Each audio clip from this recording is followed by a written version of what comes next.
Hey everybody, I'm going to get started in just a moment. Hey everybody.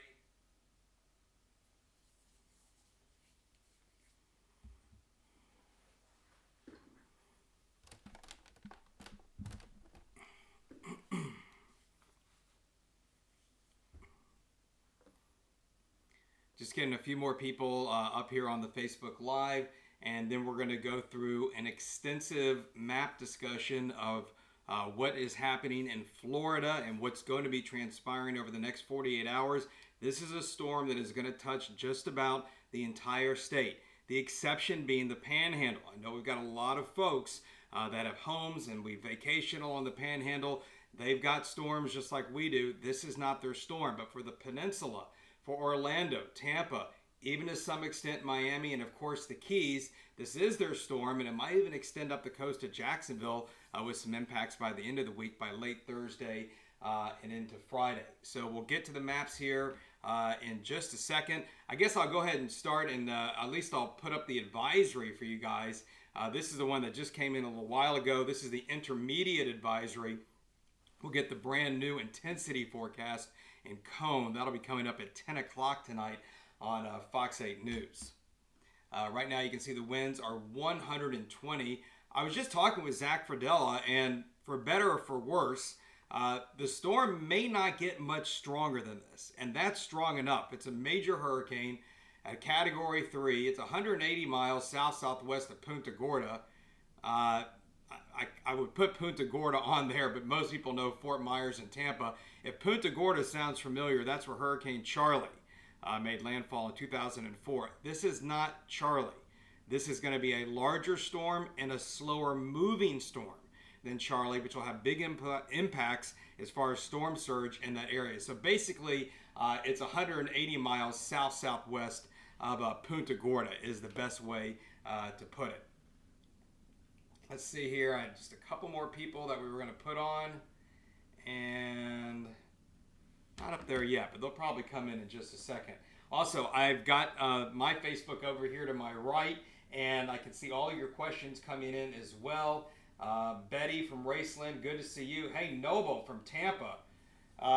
Things may be looking a little better for Tampa, at least in some respects, except for the rain. Major flooding could be a problem there because of the rain, because of the west side of that system. That may end up being one of the more significant portions of the storm. Give me just 1 second, guys, and I'm going to be ready to roll. Just give me 1 second.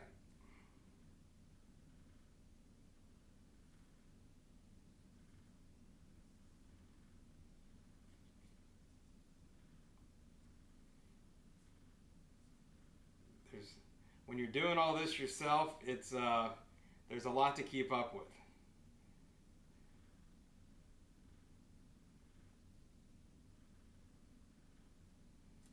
All right. Here, let's see here. Hold on, I may have to go on a different. Just 1 second, guys.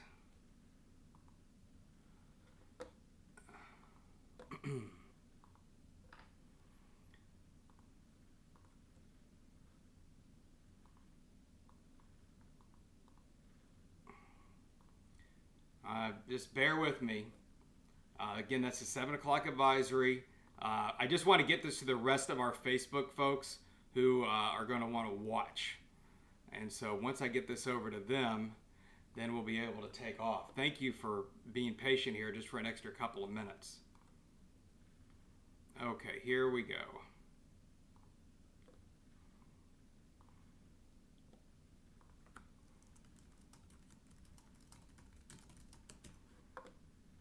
Okay.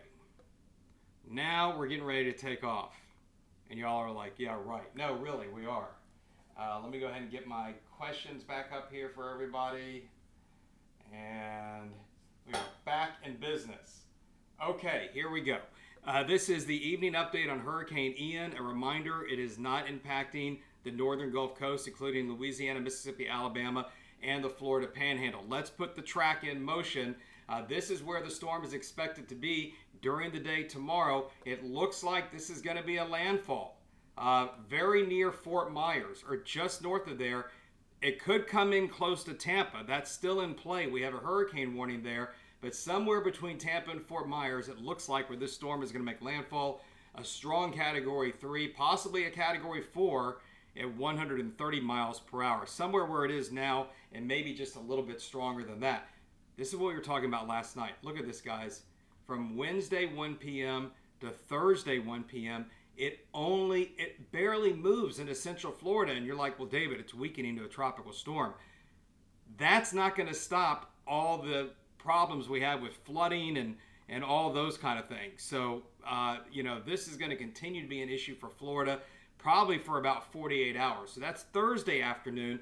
Once we get into Friday, the rain should start pushing into Georgia and also the Carolinas. So we do expect there are going to be impacts well inland in the southeastern United States. If you have flights on Friday and Saturday in Atlanta and in Charlotte, keep ahead of the weather to make sure there aren't going to be any disruptions there. Look at the warnings that are in effect. Basically, the entire peninsula of Florida and even the Big Bend, east of Panama City, has a tropical storm warning, is under a wind warning. Look at this. The hurricane warning now extends inland all the way to Orlando. Orlando, hurricane warning Tampa, Fort Myers. Now, the tropical storm warning has been extended south to include West Palm Beach, Fort Lauderdale, and Miami. And the concern there really, wind, but it's more about flooding and the possibility of tornadoes. That's what we're concerned about over parts of South Florida. And I'll show you kind of the enormous rain totals that may be possible. This is our high resolution model. It is very much in keeping with the Hurricane Center forecast. You see the Category 3 on there.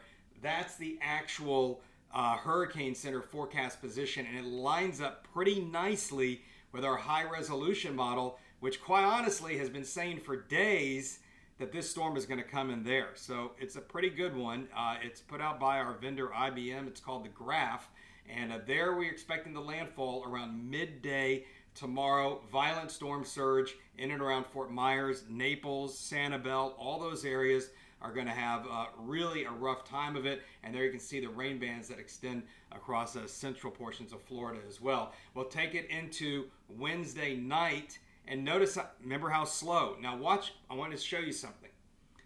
Look how the rain sort of ends on this side. Now the bad news for Fort Myers is this wind is just going to be piling in from the west, and that means the water levels are going to stay high. But it looks like the worst of the storm is going to reorient to the north and west of the center. And that's why I'm super concerned about massive flooding in the corridor between Tampa and Orlando. This could be really, really bad going into Wednesday night and Thursday. Here's a satellite picture tonight. And unfortunately, one of the hurricane hunters had to turn around, but they've got another one going in there. There's some pretty big storms that are blowing up around the center now. And it looks like the eye, it's either constricting and getting smaller. Maybe the storm is getting more intense, or it could be getting obscured a little bit by clouds. But either way you put it, it's just west of Key West, and it's right now over some islands called the Dry Tortugas. If you're familiar with that, that's out here in the Gulf of Mexico, west of Key West. But the heaviest rain bands are still offshore, but they're beginning to increase in frequency across the Fort Myers area. Again, there's that actual position, and we can see today how the storm has just slowly begun turning kind of to the northeast as it's moved off the coast of Florida.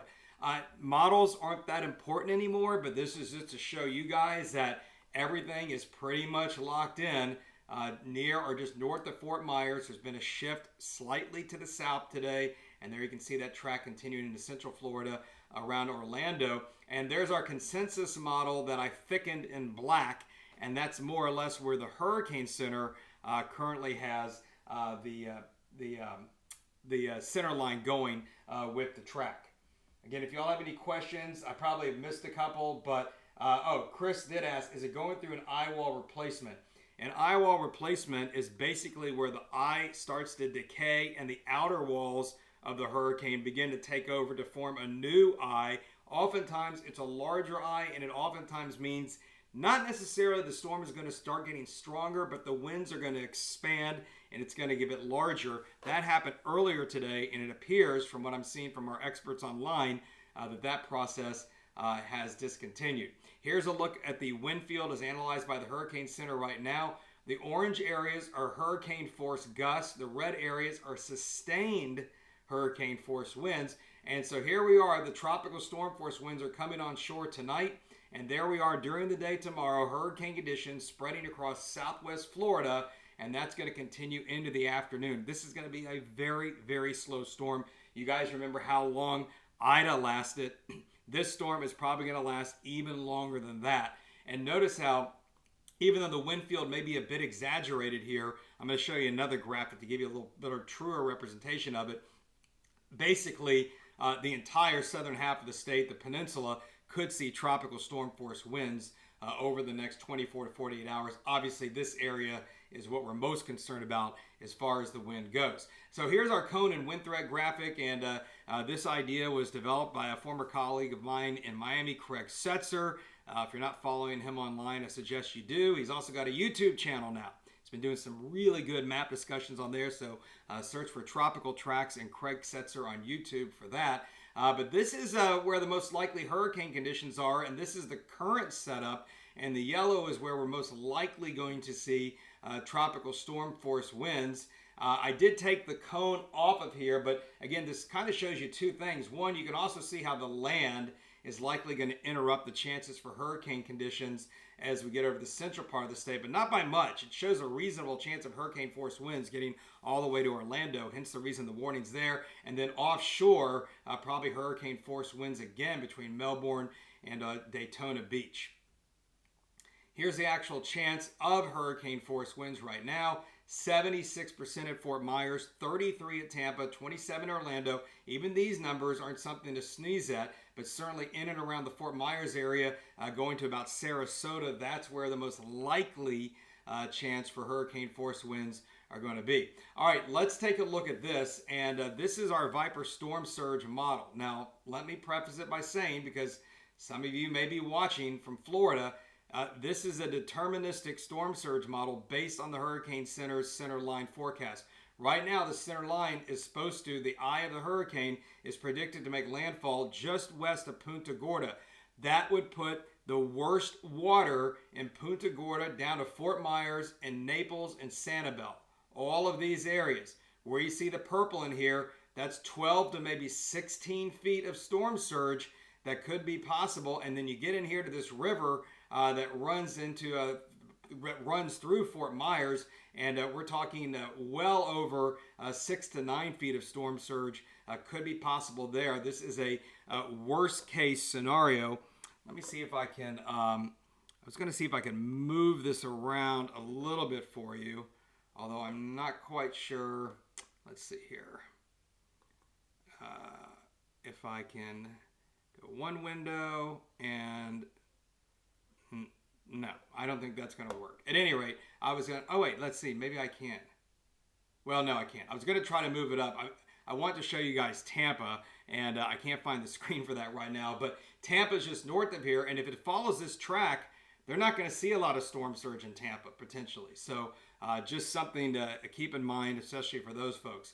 Right now, the hurricane is riding along some very high shear. So it's kind of moving in tandem with it, but the worst of the shear is just to the north.